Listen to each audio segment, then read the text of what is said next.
এরা ভাইয়া সন্তান আর সন্তানের যখন ছোট দাদা কবরে নামবে, ছেলেটা ডাক দিয়ে বলতেছেন আব্বাকে কবরে নামাবো।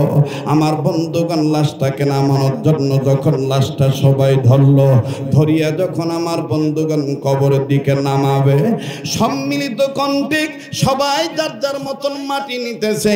আমার বন্ধুগণ মাটি নিয়ে যখন পড়া শুরু করলো, মিনহা খলাকনাকুম ওয়া ফিহা নুঈদুকুম ওয়া মিনহা নুখরিজুকুম তারাতান উখরা। এইভাবে যখন আমার বন্ধুগণ দোয়া কালামা যখন পাঠ করা শুরু করলো, হঠাৎ করে বেটা ডাক দিয়ে বলতেছেন চাচাজি, ও এলাকার মুরব্বী উলামায়ে কেরাম শ্রদ্ধাভাজন ব্যক্তি, আমার আব্বার লাশ নামায় না। আপনারা তো অনেকে কবরটা খেয়াল করে দেখেন নাই, আমার কাছে কেমন জানি কবরটা ভয়ঙ্কর মনে হইতেছে। কি ভয়ঙ্কর তোমার কাছে কেমনে মনে হলো? ছেলেটা কান্দার ডাক দিয়ে বলতেছেন চাচাজি, কবরের ডাইন সাইডে দেখছেন কিনা গর্তখানা আপনারা দেখতেছেন কিনা? বলে বাবার এরকম কবরের মধ্যে মাটি খনন করলে বিভিন্ন সাইড কর্নারে উত্তর দক্ষিণ পূর্ব পশ্চিমে গর্ত থেকে যায়, এটা তেমন কোনো ভয়ের কারণ নাই। ছেলেটা ডাক দিয়ে বলতেছেন ও চাচাজি, আমি আপনার কথাটা মানতে পারলাম না চাচা, এই কবরের এই গর্তটা দেখে কেমন জানি সন্দেহ বেড়ে গেল। আমি আমার আব্বাকে কবরে নামাইতে পারবো না, আমি আমার বাবাকে কবরে নামাবো না, আগে আমি গর্তটা চেক করে দেখব কিসের গর্ত। আরে বাবাজি, ছেলেটা নিজে নিজে নিজের আবেগ প্রকাশ করে আর ডাক দিয়ে বলে, সেই সোনার বাপ আমার, আমি ঘুমাইলে আমার যেন মশায় না কামড় দেয়, আমার জন্য মশারি টাঙায় দিত, আমার জন্য আমার বাবা কয়েল কিনে এনে কয়েল ধরায় দিত, ওই বাবার এই কবরে রাখবো। এই কবরে আমি ভয়ঙ্কর একটা গর্ত দেখতে পাচ্ছি। এলাকার লোকেরা ডাক দিয়ে বলতেছে যে ও তো একটা মাত্র বেটা, কেমন গর্ত দেখলো, আগে তাকে পরিষ্কার হইতে দাও, ওর কথার আগে মানি নাও, তারপরে লাশটা কবরে নামাবো। এইবার লাশটা উপরের দিকে রাখিয়া আমার বন্ধুগণ এই ছেলেটা যখন সাধারণ একটা কাঠি নিয়া গর্তের কাছের মাটি যখন সরাইলো, ভাইজান জীবনে শুনছেন কিনা জানি না, তবে এক সময় এই কিতাবটা অনেকের ঘরে থাকছে, এক সময় বাজান অনেকেই কিতাব মোতালা করেছেন, এখন আবার এই কিতাব নতুন আকারে বাজান মাওলানা তারিক জামিল দামাত বারাকাতুল আলিয়া তিনি সুন্দর করে যুব সমাজকে কবর আযাব থেকে বাঁচানোর জন্য, আমার বন্ধুগণ দুনিয়া আখিরাতে সম্মানিত হওয়ার জন্য তিনি সুন্দর করে বলে দিয়েছেন। কিতাবটার নাম হলো চোখে দেখা কবরের আযাব। আমার ভাইরা, কেউ কোনো দিকে তাকাইবেন না, জীবনের শেষ বয়ান মনে করে বয়ান করছি, একটু পরে মারাও দিতে পারি। ভাইজান কারো দাও দেখে কেউ যাবেন না বন্ধু। ছেলেটা খান্দার ডাক দিয়ে কয়, কাকা আমি আমার আব্বাকে কবরে নামানোর আগে আমি গর্তটাকে চেক করে দেখব। এইবার বচ্চ মানুষ, অবাদান বালক ছেলে, নওজোয়ান যুবক সন্তান সাধারণ একটা কাঠি নিয়ে যখন কবরের সাইটের মাটিটা সরাইলো, গর্তের সাইটের মাটিটা সরাইলো, মাটিটা সরানোর সাথে সাথে আমার বন্ধুগণ বিষাক্ত একটা সাপ এমন ভাবে ফনা তুলে সামনের দিকে চলে আসলো, ছেলেটা একটা লাফ দিয়া বাজান কবর থেকে উঠে গেল। ছেলেটা ডাক দিয়ে কয়, কাকা আমার আব্বাকে আমি কবরে শোয়াইতে পারবো না। ও বাবা দি, সাপ একবার সামনের দিকে যায় আর একবার পিছনের দিকে নিয়ে যায়, একবার সামনে যায় আর একবার পিছনের দিকে বাজান যখন রিটার্নে যায়, লোকটা কান্দে, ছেলেগুলি কান্দে, লোকগুলি কান্দে, ছেলেটা কান্দে। হায় হায়, কি হইল এই কবরের কোন তাৎক্ষণিক নগদ সাপ দেখা যায়। এতদিন শুনেছি মাটি দেওয়া হয়ে গেলি, এরপর এরপরে বান্দার আমল অনুযায়ী বান্দার গুনাহ হিসাবে আযাব গজব শুরু হয়ে যায়। কিন্তু এই লোকটার কি এমন হয়ে গেল, ছেলেটা ডাক দিয়ে কয়, কাকা গো, আপনাদের হাতে ধরি পায়ে ধরি, আমার আব্বাকে আপনি কবরে নামাইবেন না, প্রয়োজন বোধে আমার আব্বা জানকে আর একটা কবর খনন করায় দেন, আর একটা কবরে রাখেন। এই কবরে যত সাপ দেখা গেছে আব্বাকে এই কবরে শোয়াইতে পারবো না। আরে ভাইয়া, এইবার সিদ্ধান্ত অনুযায়ী উলামায়ে কেরাম সিদ্ধান্ত নিয়ে নিলেন, দ্বিতীয় আর একটা কবর আমার বন্ধুগণ খনন করা হলো। দ্বিতীয় কবর যখন ডাক দিয়ে বললেন, ও চাচাজি, দ্বিতীয় আর একটা কবর খনন করেন, আমি আমার আব্বাকে ওই জায়গায় শোয়াবো। এই প্রথম কবরে আমি আমার আব্বাকে আমি শোয়াইতে পারবো না, যেহেতু এই কবরে সাপ দেখা গেছে, আমি আমার আব্বাকে কবরে শোয়াবো না। আরে ভাইয়া,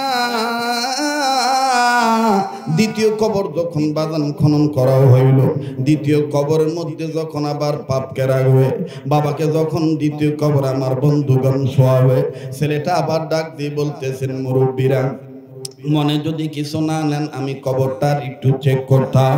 আমার আব্বাকে আমি কবরে শোয়াইতে দেই নাই, ওই কবরে শোয়াইতে দেই নাই, আর একটা কবর খনন করাইছি। আমি আমার আব্বাকে ভালোবাসি, আমার আব্বাকে আমি অনেক ভালোবাসি, আব্বাকে আমি এই জায়গায় কবরে রাখবো না, যেই জায়গায় সাপ দেখা গেছে আমি ওই জায়গায় রাখবো না। এই জন্য অনুমতি চাই। ওই কবরটা দ্বিতীয় কবর সন্তানটা ডাক দিয়ে বলতেছে, দ্বিতীয় কবরটা আমি চেক করব।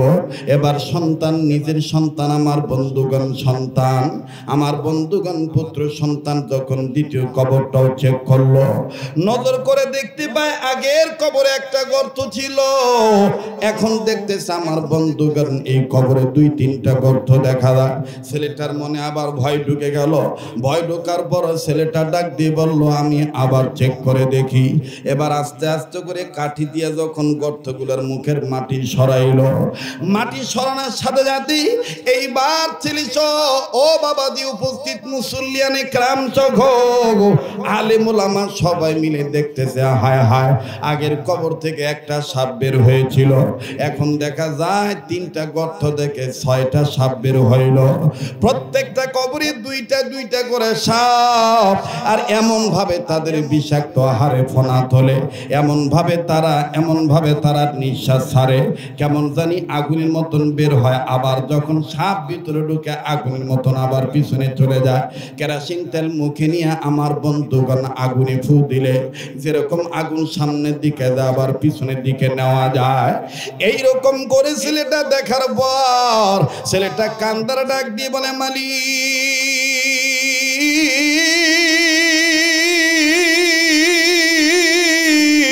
ও আমার আল্লাহ, দেন না একটা ডাক, দেন না, মায়া লাগায় বলেন না আল্লাহ, আওয়াজ দিয়ে বলেন না আল্লাহ। আমার বন্ধুগণ ছেলেটা ডাক দিয়ে বললেন, আল্লাহ, জানি না আমার আব্বার কি পাপ আছে, এই পাপের শাস্তি হিসাবে মনে এইভাবে কবর দেশে সাপ দেখা যায়। আল্লাহ গো, আমি সন্তান হিসেবে বলতেছি, আমার বাবাকে মাফ করে দেন। মুসলমান ভাইরা, আমার বন্ধুগণ, ছেলেটা আমার বন্ধুগণ অনেক কান্নাকাটি করতেছে, না কোনো কাজ হচ্ছে না, সাপ জায়গায় রয়ে গেল, প্রথম কবরও সাপ, দ্বিতীয় কবরও সাপ। এইবার ছেলেটা তৃতীয়বার আবার রিকোয়েস্ট করে বলতেছে, চাচাজি, হুজুরের পায়ে ধরে বলতেছি, আপনার একটু সিদ্ধান্ত দেন, এই 2 কবরে আমার আব্বাকে শোয়াবো না, তৃতীয় আর একটা কবর খনন করেন। তৃতীয় আর একটা কবর খনন করালো। বাজান, লম্বা কথা সংক্ষেপ করে দিলাম, তৃতীয় কবরটার মধ্যে বাজান একটা নয়, 2টা নয়, প্রথম কবরে একটা গর্ত দেখা গেছে, দ্বিতীয় কবরে 3টা গর্ত, আর তৃতীয় কবরে বাজান দেখা যাইতেছে 5টা গর্ত। এই 5টা গর্তের মধ্যে সাপ আর বিচ্ছুতে ভরা। ছেলেটা ডাক দিয়ে বলে, না না না,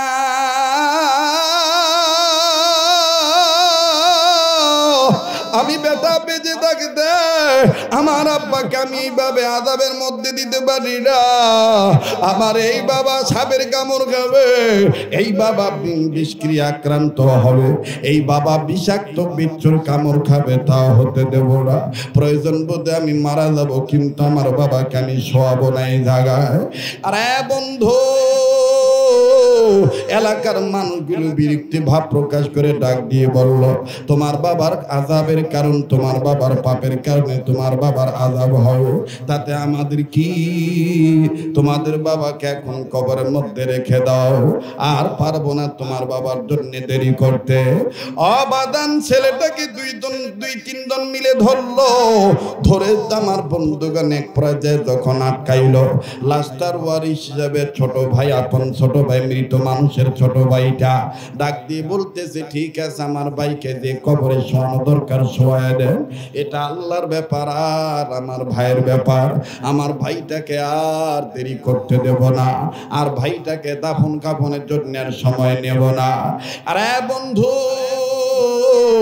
এবার যখন লাশটা কবরে নামাবে, ঠিক এই মুহূর্তে বাজান বহু দূর দূরান্ত থেকে দেখা গেল একজন দরবেশের মতন মানুষ কান্দে একটা কোদাল নিয়া, মাথায় পাগড়ি পরিত অবস্থায়, আমার বন্ধুগণ মুখটা ভরা সুন্দর, গাল ভরা দাড়ি, আমার বন্ধুগণ কান্দে আর ডাক দিয়ে কয়, দাঁড়াও, আগে লাশটা কবরে নামায়ও না।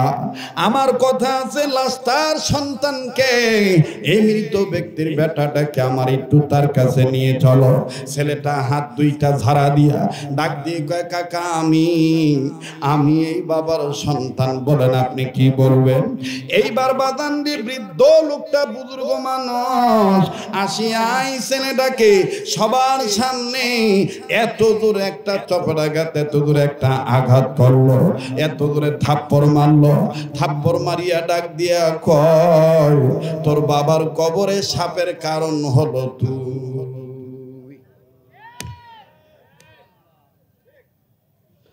তোর বাবার কবরে সাপের কারণ হলো তুই,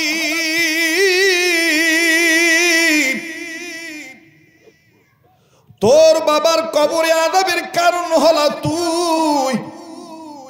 তোর মতন ছেলে থাকতে তোর বাবার কবরে কেন সাপ দেখা দিবে?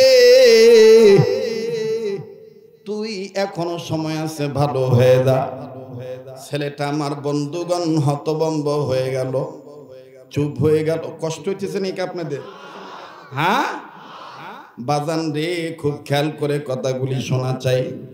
ছেলেটা ডাক দিয়ে বলতেছেন, কাকা আরো মারেন, যদি আমার কারণে বাপের আযাবের কারণ হয়, আমাকে আরো মারেন, আরো আঘাত করেন,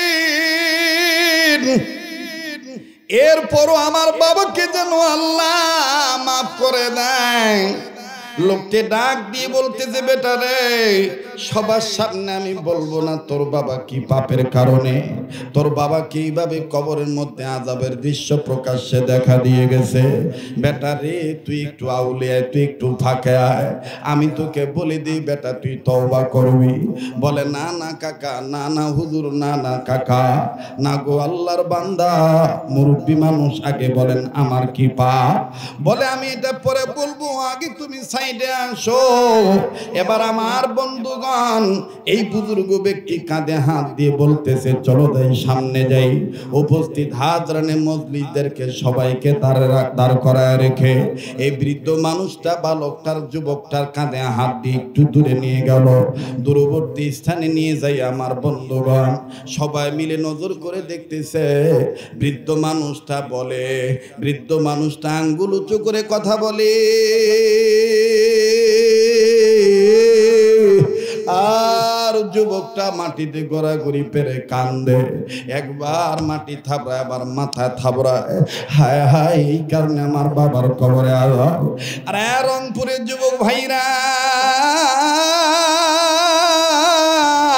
কোন বাবারে ভুলে গেলি, কোন মায়েরে ভুলে গেলি। ও ভাইয়া, আজ যদি তুমি আমি নেক আমল করি, তোমার আমার নেক আমলের উসিলায় তোমার আমার বাপ মাকে আল্লাহ মাফ করে দিবে। আবার যদি বিপরীত মুখে তুমি আমি গুনার কাজ করি, তোমার আমার গুনার কারণে তোমার আমার মা বাবার কবরে আযাব হবে। আজকে তুমি আমি মা বাপকে ভুলিয়ে গেছি, অথচ আমার বন্ধুগণ, আমার ভাইরা, মনে রাখো, আজ যদি তুমি আমি মা বাবার জন্য কান্দি, কেঁদে কেঁদে যদি দোয়া করি, তোমার আমার মা বাপের জন্য যদি তুমি আমি আজকে কাঁদিয়া কাঁদিয়া দোয়া করি, মোনাজাত করে যাই, তোমার আমার বেটা বেটিরাও তোমার আমার জন্য এক সময় কাঁদিয়া কাঁদিয়া দোয়া করবে আর আল্লাহর কাছে গুনাহ মাফ চাইবে। আরে বন্ধু,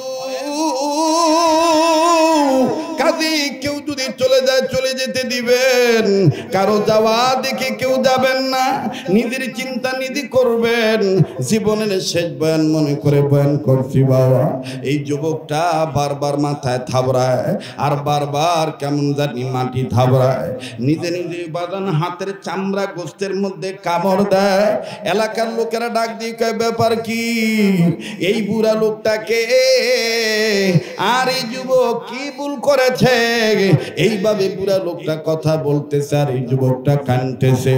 হঠাৎ করে আমার বন্ধুগণ যুবকটা মাটিতে গড়াগড়ি পাড়িয়া আস্তে করে উঠিয়া ধুলাবালি ঝাড়ে আর ডাক দিয়ে কয়, কাকা, আপনারা লাশ কবরে নামায়েন না, আমি বাড়িতে যাব আর আসবো।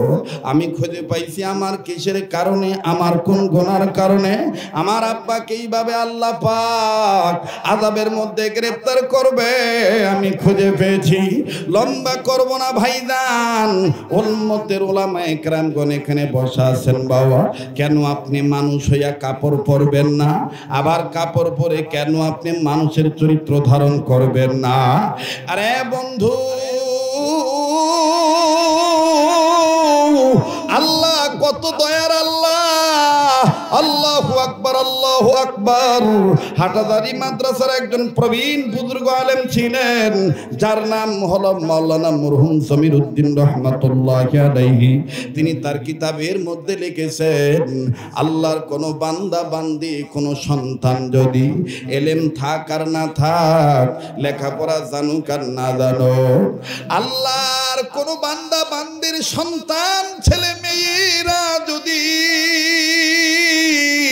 বাপ মাকে উদ্দেশ্য করে একবার কালেমা তাইয়্যিবা লা ইলাহা ইল্লাল্লাহু মুহাম্মাদুর রাসূলুল্লাহ সাল্লাল্লাহু আলাইহি সাল্লাম, এই কালেমাটা যদি একবার পাঠ করে বিশুদ্ধভাবে, পৃথিবীর যে প্রান্ত থেকে ছেলে মেয়ে বাপ মাকে উদ্দেশ্য করে কালেমা পাঠ করবে, আমার বন্ধুগণ মুফাসসিরিন ইকরামগণ লেখেন, এই কালেমা পাঠের বরকতে বাপ মার কবর আযাব আল্লাহ মাফ করিয়া দিবে।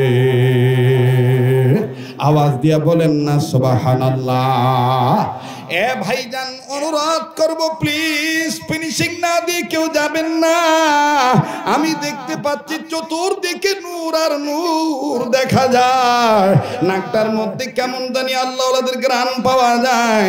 আমার বন্ধুগণ, আল্লাহ তাআলা আজকের দোয়া ফিরিয়ে দিবে না। একটু গভীর মনোযোগী হয়ে শোনা চাই বন্ধু। আল্লাহু আকবার, আল্লাহু আকবার। এই ছেলেটা একটা দৌড় মেরে বাড়িতে চলে গেল। বাড়িতে চলে গেল, ছোট চাচা ডাক দিয়ে বলে, তার পিছনে পিছনে আমিও যাই। এবার ছোট চাচাও বাজান যখন তার পিছনে পিছনে গেল, চাচা যাইতে যাইতে ভাতিদাটা ঘরের ভিতরে ঢুকে, আমার বন্ধুগণ ভিতরে দিয়া দরজার খিল লাগিয়ে দিয়েছে, জানালার পাল্লা দুইটার সিটকানি লাগিয়ে দিয়েছে। চাচা ডাক দিয়ে বলে, মালিক,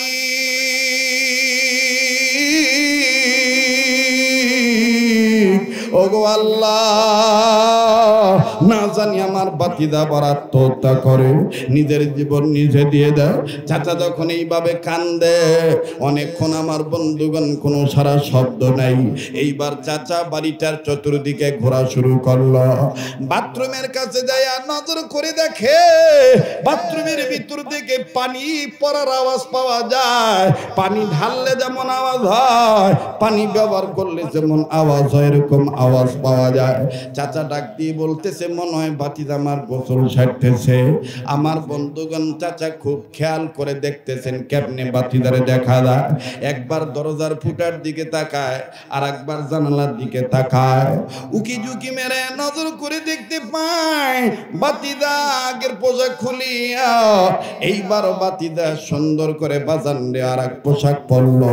এই পোশাকটা পরিয়া বাতিদা যায় নামাজ বিছায় আর তওবা করে ডাক দিয়ে বলে, আল্লাহ আল্লাহ আমি বুঝি নাই আমি এই গুনাহ করছি। আল্লাহ আল্লাহ আমার কারণে আমার বাপটাকে কবরে মাইরো না গো আল্লাহ। আল্লাহ আমার যেই বাবা আমার জন্য রৌদ্রে বৃষ্টিতে ভিজিয়া রৌদ্রের তাপ সহ্য করে অনেক কষ্ট করে কামাই করেছে। আল্লাহ ভাই গো আমি জানি না এই দুনিয়ায় কার বাবা নেই। অনেক মানুষের চোখে পানি আসবে না, অনেক মানুষের কান্নাকাটি আসবে না।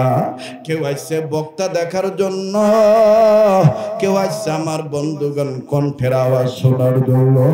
ও বাজান এই পাগলের দিকে তাকাইলে তুই ঠকবি না। এই পাগলকে আল্লাহ পাক প্রতি বছর বারবার মক্কা মদিনায় নিয়ে যায়। প্রতি বছরের মধ্যে বেশিরভাগ রমজান মাস গোটা রমজান আল্লাহ মদিনায় রেখে দেয়। ঈদ করে তারপরে দেশে আসা হয়। যেই হাতটা দিয়ে বারবার কাবা দড়ি বন্ধ, এই হাতটা তুলি আপনাদেরকে নিয়ে দোয়া করব। দেখেন তো দেখি দিলটা নরম হয় কিনা, এক ফোঁটা চোখের পানি আপনি ফালাইতে পারেন কিনা। কান্না না আসলো কান্নার ভান ধরবে। অবাদান আমি আপনি যদি আজ মা বাবার জন্য কান্দি, আমার আপনার ছেলে মেয়েও আপনার জন্য কাঁদবে। আমি আপনি যদি আজ মা বাবার জন্য দোয়া করে যাই, আমার আপনার ছেলে মেয়েও আপনার জন্য দোয়া করে যাবে। প্লিজ বাজান গভীর মনোযোগী হয়ে শোনা চাই। যুবক তুমি কোন মাকে ভুলে গেলা? যুবক তুমি কোন বাবাকে ভুলে গেলা? দাঁত থাকতে দাঁতের মর্ম বোঝা যায় না, দাঁত থাকতে দাঁতের মর্ম বোঝা যায় না। ঠিক বাপ মা যাদের বেঁচে আছে তারা আজকে বুঝতেছ না বাপ মা কত বড় নিয়ামত। এই বাপ মা যেদিন মারা যাবে ওই দিন বুঝবা কত বড় নিয়ামত হারাইলা। রংপুরের যুবক ভাইরা ও সম্মানিত সুধী সমাজ, আপনারা আমার কণ্ঠ থেকে একাধিকবার হয়তো এই বয়ানখানা কোথাও শুনেছেন। আমি প্রায় বয়ানে বলি বাজান, দুনিয়ায় যাদের বাপ মা নাই তারাই জানে তাদের কত বড় নিয়ামত নাই। আমার মাদ্রাসার নিজ প্রতিষ্ঠানের ঘটনাটা অনেক জায়গায় বলিয়া থাকি। আসরের নামাজ পড়ার পর নিজ মাদ্রাসার বারান্দায় দাঁড়াইয়া ছাত্র ভাইদের খেলা দেখতেছি, বড্ড ভালো লাগতেছিল। হঠাৎ করে বাজান নজর করে দেখতে পাইলাম রাস্তায় একজন পিতা অভিভাবক হইয়া হাতে কয়েকটা ব্যাগ নিয়ে দাঁড়ায় আছে। ব্যাগের ভিতরে চানাচুরও দেখা যায়, বিস্কিটের প্যাকেটও দেখা যায়, নানান ধরনের ফল ফলাদির প্যাকেট দেখা যায়। আমার ভাইরা হাতে প্যাকেট নিয়ে ভিতরের দিকে নজর করে উকি ঝুঁকি মারে, বেটারে তালাশ করে, কিন্তু কোন বেটার বাপেটা আমার জানা নাই। ভিন্ন দিক দিয়ে বাজান যখন আবার ছাত্রদের দিকে তাকাই, 5-7 জন ছাত্রের মধ্যে হইতে একটা ছাত্র খেলা বাদ দিয়া নিজের জামা কাপড় গুছায়, পরনে পায়জামা আর গায়ে গেঞ্জিটা ঘামের পানিতে ভিজিয়া গেছে। এই ঘামের পানিতে ভিজিয়া যাওয়ার কারণে আমার বন্ধুগণ শরীরটা আরো কালো হয়ে গেছে। বিভিন্ন জায়গায় ধুলাবালি লাগানো, বাবাজি ঘামের পানি যুক্ত ভিদা গেঞ্জি নিয়া নিজের গায়ের ধুলাবালি মুছে আর ঘাম মুছে আর ছাত্র ভাইদেরকে ডাক দিয়ে বলে ভাইয়া আমি আর আজকে খেলবো না, ওই যে আমার আব্বু আছে আমি আমার আব্বুর কাছে যাই। বড্ড ভালো লাগলো ছেলেটার কথা শোনার পরে। দেখতেছি তাকায় আছি দেখি কেমনে যায় ছেলেটা। আমার বন্ধুগণ পানি ঘামের পানি যুক্ত বিদা গেঞ্জি নিয়া বাবার পানে যখন দর মারল, ওই সময় একটাই প্রথাশীল হয়ে গেল। অনেক সময় বাবা আমার কর্মের জায়গা থেকে ঘামযুক্ত পোশাক নিয়ে যখন কোলে নেওয়ার জন্য ডাক দিছিল, অনেক সময় আমরা বলেছি আব্বু তুমি নোংরা, তোমার গায়ের কাপড়ে ঘামের পানি লেগে আছে, তোমার গায়ে গন্ধ, তোমার কোলে যাব না। কিন্তু বাজান ওই দিন নজর করে দেখতে পাইলাম এই বাবা যখন হাতটা বাড়াইলো, এই ছেলেটা যখন আব্বু করে ডাক দিল, আব্বু বলে যখন ডাক দেয়, ও বাজানি বাবা হাতের ব্যাগ নিচে থুইয়া দুই হাত সামনে দিকে বাড়ায় ডাক দিয়ে কয় আয় সোনার বেটা আমার কোলে আয়। ছেলেটা কাছে দিয়ে সালাম দিল, মুসাফা করলেন। এরপরে বাবা টান দিয়া বুকে নিল, ছেলেটার কপালে একটা চুমু দিল। ছেলেটাও আব্বু আব্বু বলে ডাক দেয় আর কান্না কান্না ভাব নিয়ে কয় আব্বা বাড়িতে আম্মু কেমন আছে, বাড়িতে আম্মু কেমন আছে, ভাই বোন কেমন আছে। বাপ বেটার আদরের দৃশ্য খুব ভালোই লাগতেছিল, কিন্তু বাজান আর একটা করুণ চিত্র আমার নজরে ধরা পড়ল। যেই বারান্দায় দাঁড়াইয়া বাপ বেটার আদরের দৃশ্য দেখতেছিলাম, ওই একই বারান্দায় আমার থেকে একটু দূরে 11-12 বছরের একটা ছেলে তলবেলে। আমার জানা ছিল না যে ছেলের বাবা নাই। এই ছেলেটা ওই বাবার আদর দেখে, বাপ বেটার আদর দেখে, ওই ছাত্র ভাইয়ের মুখ থেকে আব্বু ডাক যখন শোনে, এই বারান্দায় যারা নই তিন ছেলেটা ওই বাপের আদর চুমা খাওয়ার দৃশ্য দেখে ছেলেটার আব্বু ডাক শুনতে পাইয়া এই এতিম ছেলেটা নিজে নিজে কান্দার ডাক দিয়ে কয় আমারও আব্বু ছিল, আমার আব্বু আর মনে হয় আসবে না। ওর কান্নার আওয়াজ যখন আমার কানে আসলো, কাছে যে ডাক দিয়ে বললাম বাবা তুমি কাঁদছো কেন, তোমার কি আব্বু নাই? এই বালক ছেলে কান্দার ডাক দিয়ে কয় হুজুর আমার আব্বু ছিল, 2 মাস আগে আমার আব্বু রোড অ্যাক্সিডেন্টে মারা গেছে, আজ তুমি কেন কান্দো বাবা আমার বলো। ছেলেটা কান্দার ডাক দিয়ে কয় হুজুর এই ভাইয়ার আব্বার আদর দেখে আমার আব্বুর কথা মনে হয়ে গেছে। হুজুর আমার আব্বু তো এই ভাইয়ার আব্বুর মতো, আমাকে নিতে আসতো, হুজুরদের কাছে বলে বাজারে নিয়ে যাইতো, কত কিছু কিনে দিত। হুজুর এই ভাইয়ার আব্বুর আদর দেখে আমার আব্বুর কথা মনে হয়ে গেছে। আবাদান আজকে 2-4 দিন হয়ে গেছে উত্তরাঞ্চলের সফরে এসেছি, বাড়িতে তো আমারও সন্তানরা আছে। গতকালকে রাত্রে আমার মেয়েটা নাকি সারা রাত্র ঘুমায় নাই। আমার বন্ধুগণ বিবি আমাকে ফজরের আগে আজানের পরে যখন আমার বন্ধুগণ রেস্টের দিকে যাও, নামাজের প্রস্তুতি নিতেছি, এরপরে রেস্টে যাও, বাসা থেকে ফোন আসছে, নেন আপনার মেয়ের সাথে কথা বলেন, আপনার মেয়ে আজকে খায় নাই। বাবা কেন এত দূরে প্রোগ্রাম রাখে, বাবা সারা আমি খাবো না। মেয়েটাকে ডাক দিয়ে বললাম আম্মু কালকের দিন আর রাত্রটা ধৈর্য ধরো, পরশু দিন আমার দেখা পাইবা। বলে তাইলে ওয়াদা দাও পরশু দিন তুমি আমাকে আইসা আমি ঘুমাইলে আমার কপালে একটা চুমু দিয়ে আমাকে ডেকে তুলবা। আমি সাময়িক সান্ত্বনা দেওয়ার জন্য বললাম ঠিক আছে। মোবাইলটা কেটে দেওয়ার পর নিজে নিজে মোবাইল হাতে নিয়ে বললাম আল্লাহ এই ছেলে মেয়ের মায়া এগুলো সব ধোঁকা। এই যে বেটিকে বললাম আমি আসবো তোমার চুমু দিয়ে তুলবো, এমনও তো হইতে পারে আমি আর জীবিত ফেরত নাও যাইতে পারি, আমার লাশ বাড়িতে যাইতে পারে। আল্লাহ গো এই দুনিয়ার সবই তো ধোঁকা। করে বলবো, কণ্ঠের পাগল হইও না, আমলের পাগল হও। মনে রাখো তোমার কাপড় ঠিক থাকবে, তোমার মনুষ্যত্ব ঠিক থাকবে। ও একটা কথা মেনে নিলে আল্লাহ পাক বলেন লিয়াবলুয়াকুম আইয়ুকুম আহসানু আমালা। যার আমল যত বেশি সুন্দর হবে তার ওই সুন্দর আমলের দ্বারা আল্লাহ পাক দুনিয়ার জমিনের উপরও তার সবকিছু ঠিক রাখবে। মরার পরও আল্লাহ এইভাবেই তাকে ইজ্জতওয়ালা বানায় দিবে। আওয়াজ দিয়া বলেন না সুবহানাল্লাহ, আর একবার বলেন না সুবহানাল্লাহ।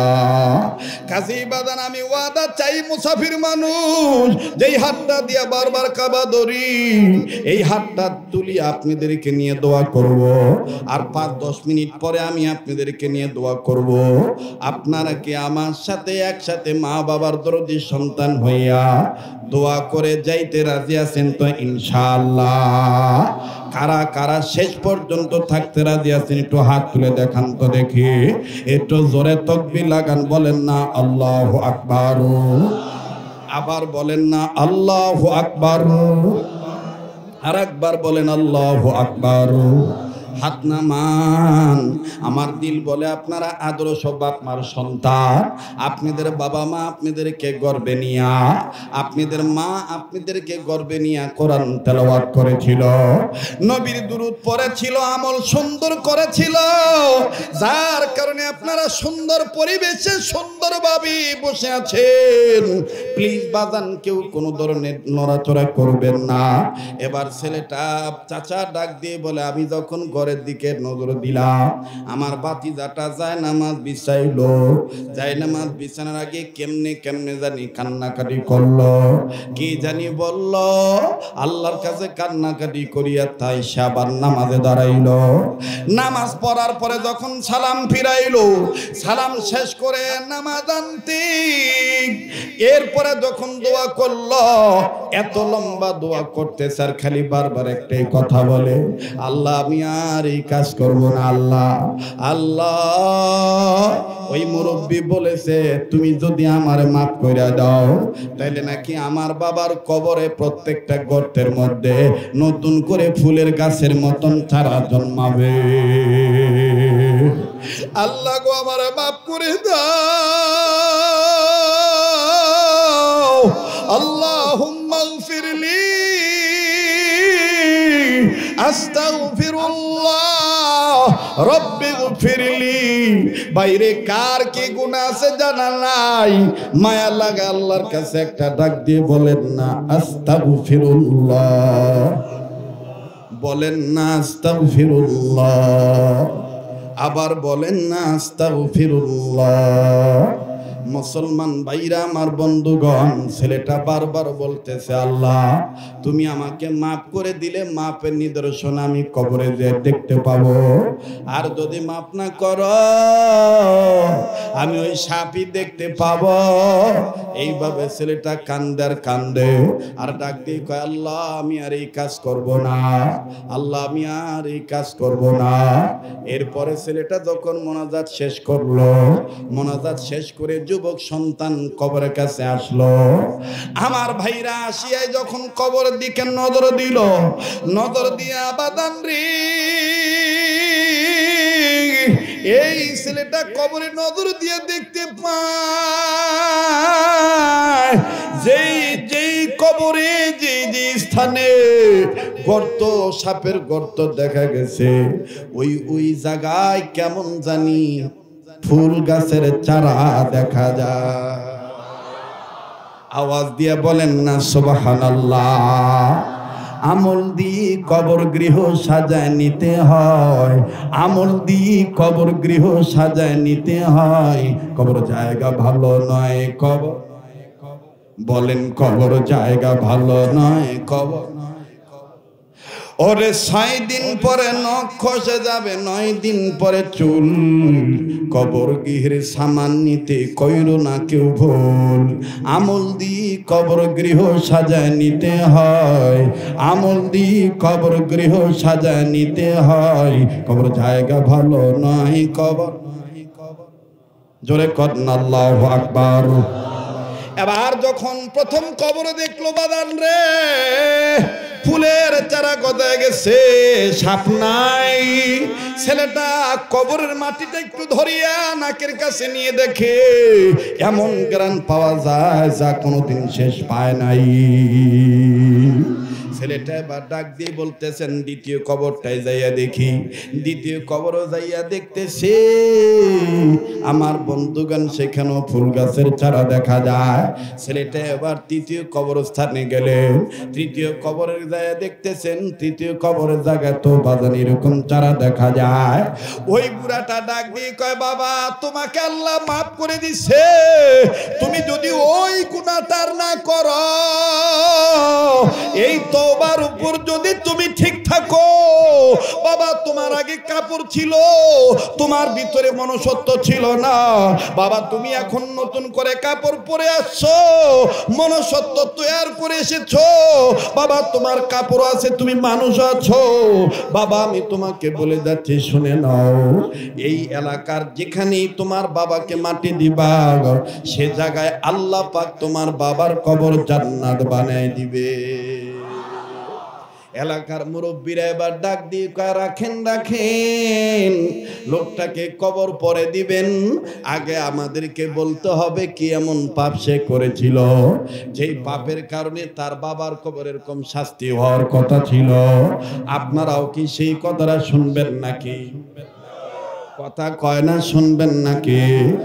বাজান আজকের আলোচ্য বিষয়বস্তু বলেছিলাম কাপড় আছে মানুষ নাই, মানুষ আছে কাপড় নাই। ওয়া ইন্নাহু লাযিকরুল্লাকা ওয়া লিকাউমিকা ওয়া সাওফা তুসআলুন। মুসলমান ভাইরা আমার বন্ধুগণ খুব খেয়াল করে কথা শোনা চাই। এবার মুরব্বি ডাক দিয়ে বলতেছেন কারো গুনার কথা স্বীকার করা যায় নাই, মানুষকে বলার কোনো পারমিশন নাই, নবীজি নিষেধ করে দিয়েছে। বলে না না নিষেধ করেছেন নবীজি, কিন্তু আমাদের মধ্যে তো এই ভুল থাকতে পারি, আমরা ওই তওবাকারী হওয়ার জন্য আমরা তারই কথা শুনতে চাই।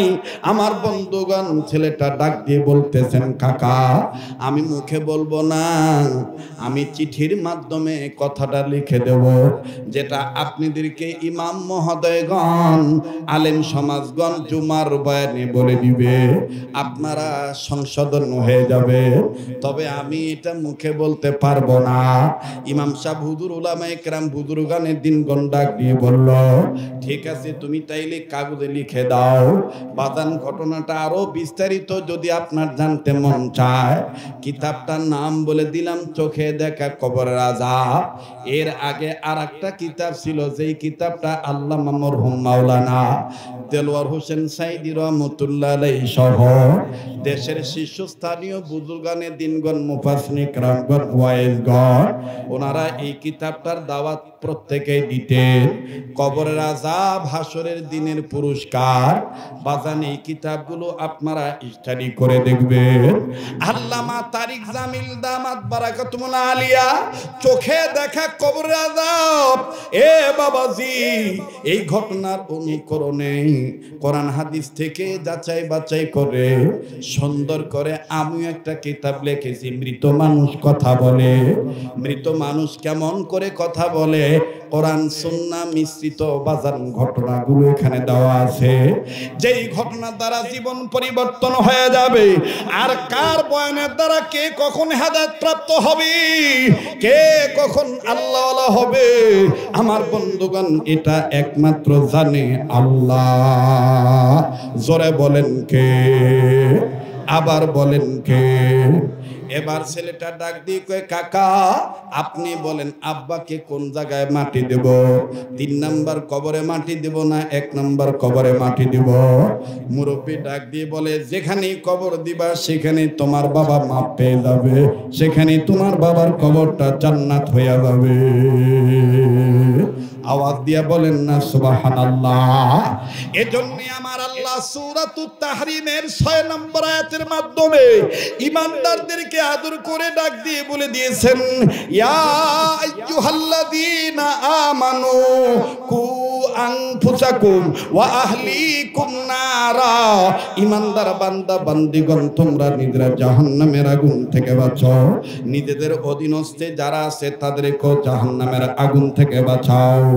আমার বন্ধুগণ, হাকিমুল উম্মত মুজাদ্দিদুল মিল্লাত মাওলানা আশরাফ আলী থানভী রাহমাতুল্লাহ আলাইহি সহ দুনিয়ার সমস্ত উলামায়ে কেরামগণ একমত হয়ে লিখেছেন, উম্মতে মুহাম্মাদীদের জাহান্নামের আযাব থেকে বাঁচার পথ একটাই, সেই পথ হইল আলেম হওয়া, আলেমের ছাত্র হওয়া, আলেমের কথা শোনা, আলেমদেরকে মহব্বত করা, এক কথায় আলেমদের সাথে সম্পর্ক করা। কেননা আলেমরাই কোরআন হাদিস বোঝে, কথা কোন ঠিক কিনা?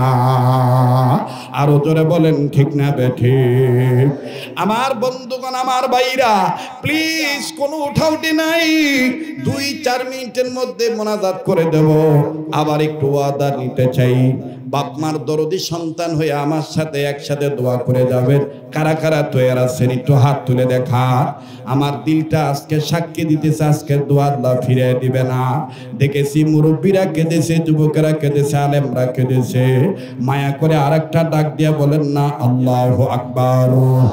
আল্লাহ কবুল করেন, জোরে বলেন আমিন। লা ইলাহা ইল্লাল্লাহ, জোরে লা ইলাহা ইল্লাল্লাহ, লা ইলাহা ইল্লাল্লাহ, লা ইলাহা ইল্লাল্লাহ, জোরে লা ইলাহা ইল্লাল্লাহ, ইল্লাল্লাহু ইল্লাল্লাহ, লা ইলাহা ইল্লাল্লাহ, লা ইলাহা ইল্লাল্লাহ, লা ইলাহা ইল্লাল্লাহু মুহাম্মাদুর রাসূলুল্লাহ সাল্লাল্লাহু আলাইহি সাল্লাম। বাবা, যারা রুমালে ব্যাগে টাকা কালেকশন করেছো, যেখানে নির্ধারিত জায়গায় জমা দেওয়া দরকার ওখানে জমা দাও। ভাই কিছু বলবে? মাশাআল্লাহ, আল্লাহ আপনি কবুল করেন। আল্লাহ মাশাআল্লাহ, মাশাআল্লাহ। একজন দোয়া চাইছে, কথা বলতে পারেন। আল্লাহ তুমি জবান খুলে দাও, জোরে কোন আমিন। সবাই সবার জন্য দোয়া করবেন প্লিজ, দোয়া না করে কেউ যাবেন না। একটু ভাইজান, যাদের কালেকশন হয়ে গেছে আপনারা ব্যাগ বা রুমাল যেখানে জমা দেওয়া দরকার ওখানে জমা দিয়ে দাও। এরপরে ইনশাল্লাহ আমি এখন দোয়ার দিকে চলে যাব। আবার বলেন বাজান, কোরআনকে সম্মানের কিতাব করে দিয়েছেন কে? আর একবার বলেন কে? আল্লাহ পাক আমাদের কবুল করেন, জোরে কোন আমিন। লা ইলাহা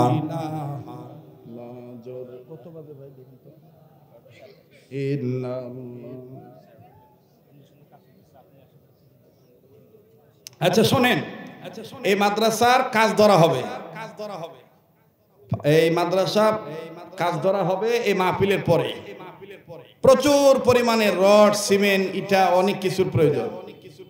এর মধ্যে অনেক আগ থেকে এটা আমার ওয়াদা ছিল, এই মাদ্রাসার এই ভিত্তি ফাউন্ডেশনের জন্য আমি আমার শায়েখের নামে এবং আমার ছেলে মেয়ের নামে 100 বস্তা সিমেন্ট আমি আগে ওয়াদা করেছি।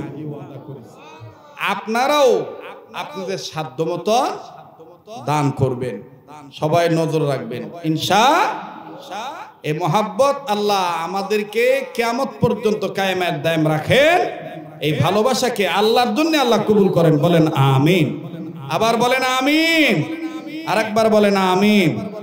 মুহতারাম হাজিরিন, যারা কিতাব নিচ্ছেন আপনাদের কাছে অনুরোধ থাকবে বিনয়ের সহিত আপনারা স্টাডি করবেন। যদি কোনো ভুল পান আমাকে জানায় দিবেন, পরবর্তী সংস্করণের সময় সংশোধন করা হবে ইনশাআল্লাহ।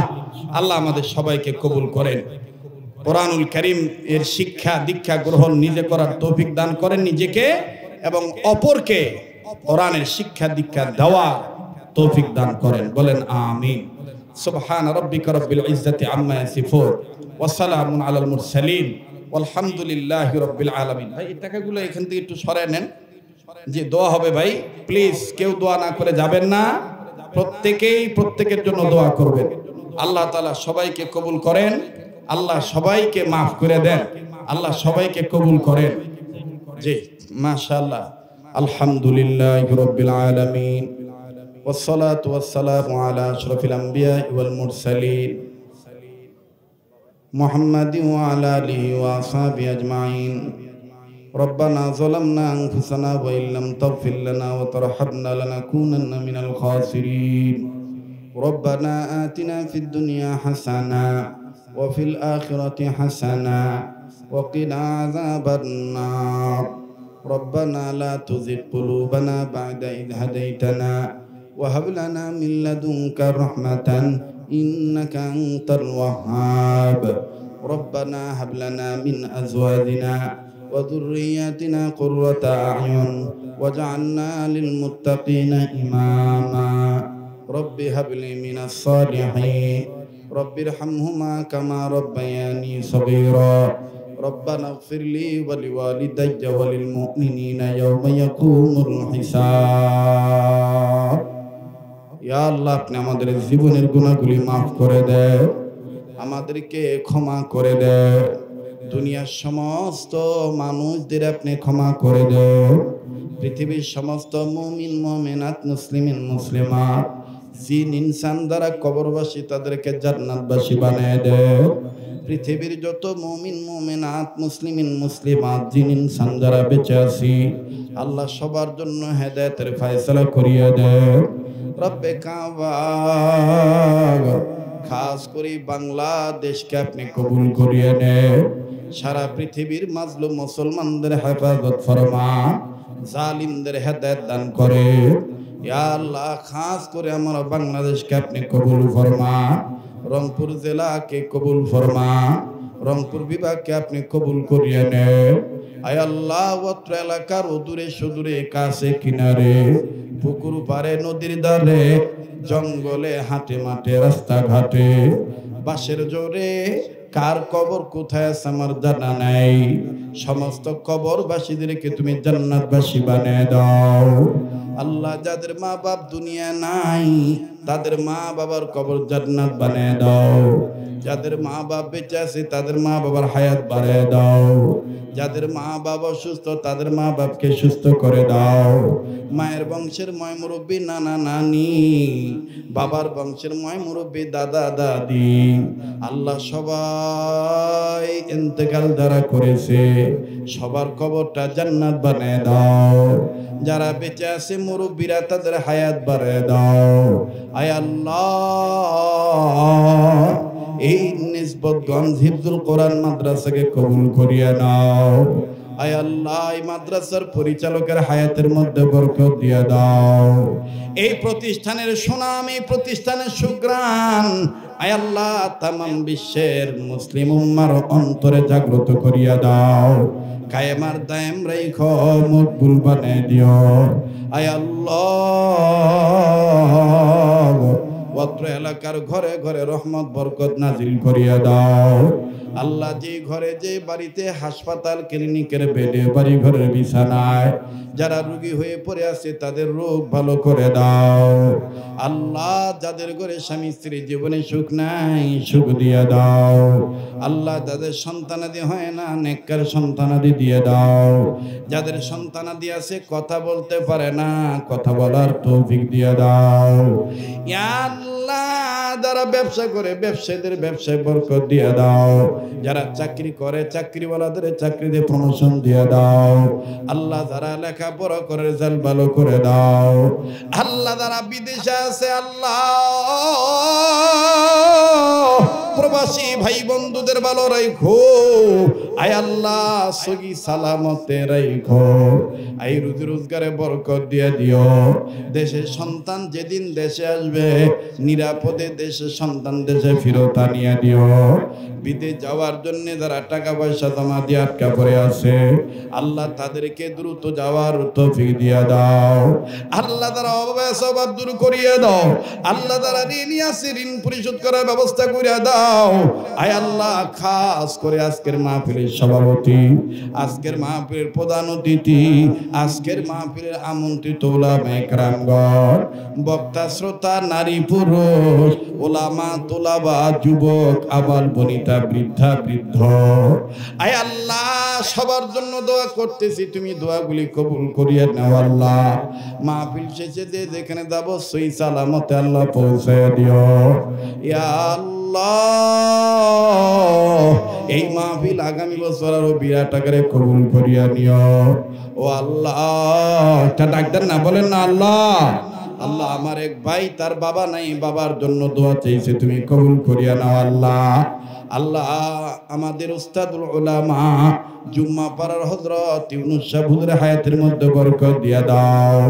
আয় আল্লাহ বড় হুজুর ইদ্রিস আলী দামাত বারাকাতুল্লাহ আলিয়া, ইদ্রিস শাহ হুজুরের হায়াতের মধ্যে বরকত দিয়া দাও। আল্লাহ বুজুর্গ উলামায়ে কেরাম যারা বেঁচে আছে তাদের ছায়াকে আমাদের জন্য লম্বা করে দাও। যারা ইন্তেকাল করেছে তাদের দরজাতকে বুলন্দ করিয়া দাও। আয় আল্লাহ আমাদের সরকার, জনগণ, প্রশাসন সবার অন্তরে দ্বীনের সহি বুঝ পয়দা করিয়া দাও। আল্লাহ অত্র এলাকার মা বোনদেরকে পর্দানিশী বানিয়ে দাও। আয় আল্লাহ এই রংপুরের যুবক যারা আছে আল্লাহ আমার এই যুবক কলিজা টুকরা বন্ধু ভাই বাবা সবাইকে দিনদার পরেজগার আল্লাহ বানিয়ে দাও। আল্লাহ আমার এই ভাইদের মধ্যে যারা শয়তানের দোকায় পড়ে মাদক সেবন করে আল্লাহ আমার ওই ভাই বন্ধু বাবাদেরকে মাদক মুক্ত জীবন দান করিয়া দাও। রোডে ঘাটে চলাচল করে হোন্ডা মোটরসাইকেল অন্যান্য যানবাহন লইয়া ঘুরে সব ধরনের রোড গাড়ির অ্যাক্সিডেন্ট থেকে আল্লাহ আযাব গজব থেকে আমার এই ভাইয়া বন্ধুদের তুমি হেফাজতে রাখো। আল্লাহ গো যা চাইতে পারলাম দিয়ে দাও, যা চাইতে মনে নেই তাও দিয়ে দিও, যা বলতে পারলাম কবুল করে আল্লাহ, যা বলতে মনে নেই ভুলে গেছি তাও কবুল করিয়া নিও। এই মাদ্রাসার যা যা দরকার গাইবি খাজানা থেকে মদিনাওয়ালার উসিলায় তুমি ব্যবস্থা করিয়া দিও। আয় আল্লাহ একটা ডাক দেন না, বলেন না আল্লাহ। আল্লাহ মাদ্রাসায় আজকের এই মাহফিলে নগদ নগদ যে যা পারছে কম বেশ সবার দানকে কবুল করো। আমার লিখিত কিতাব যারা 100 টাকার বিনিময়ে নিয়ে গেল, এই বইটা যেই ঘরে ঢুকবে ঘরটাকে নুরানি ঘর, আমলদার ঘর বানায় দিও। আল্লাহ 100 টাকার বরকত কোটি কোটি গুণে মিলাইয়া দিও। স্কুল কলেজ ভার্সিটি মাদ্রাসা ছাত্রদের জীবন আলোকিত করে দিও। সমাজের মুখে, মা বাবার মুখে, সমাজের বুকে শান্তি ফোটানোর তৌফিক দান করিয়া দিও। আল্লাহ হাত নামাইতে মনে চায় না, দিল বলে আজকের দোয়া তুমি ফিরে দিবা না। আল্লাহ যে যা চায় তুমি দান করে দাও। আল্লাহ মদিনাওয়ালার উসিলায় দোয়াগুলি কবুল করিয়া নাও। আমাদের নসিবে বারবার মক্কা মদিনা জিয়ারত নসিব করিয়া দাও। জীবনে একবার হইল স্বপ্নের মাধ্যমে নবীর দিদার নসিব করিয়া দাও। ওয়া সাল্লাল্লাহু তাআলা আলা খাইরি খালকি মুহাম্মাদিন ওয়া আলা আলিহি ওয়া আসহাবিহি আজমাইন। সুবহান রাব্বিকা রাব্বিল ইজ্জাতি আম্মা ইয়াসিফুন ওয়া সালামুন আলাল মুরসালিন ওয়াল হামদুলিল্লাহি রাব্বিল আলামিন।